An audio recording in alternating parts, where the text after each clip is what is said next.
Hello everyone and welcome to my YouTube channel. Today we are going to discuss about how to clear pending payments on your iPhone iOS 26.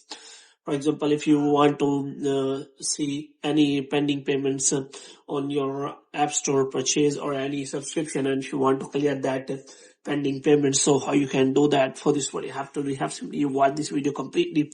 So without wasting any time, let's start the video. So first of all, what you have to do, you have to simply make sure that you are connected to a proper Wi-Fi and internet connection. And after that, what you have to do next is you have to simply go to settings. So here you have to simply go to general. So in general, you have to scroll it down until you find the option of transfer or reset iPhone. And here you have to click on reset and you have to reset all of your network settings. And after that, what you have to simply go back.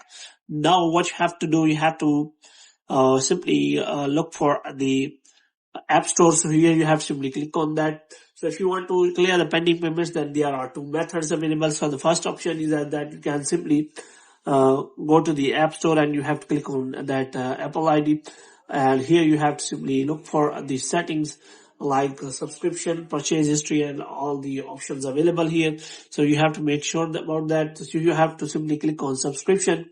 So if you find any pending payments, then you can simply click on that pending payments and you have to simply clear the pending payments from here. So after that pending payments clear, you will be able to change your payment method. So if you want to change payment method, then you have to simply clear all the pending payments from here. So the second option is that you have to simply go to settings again and you have to click on name or Apple ID and you have to click on media and purchase and you have to click on view account here again. And you will find the same interface like subscription, purchase history.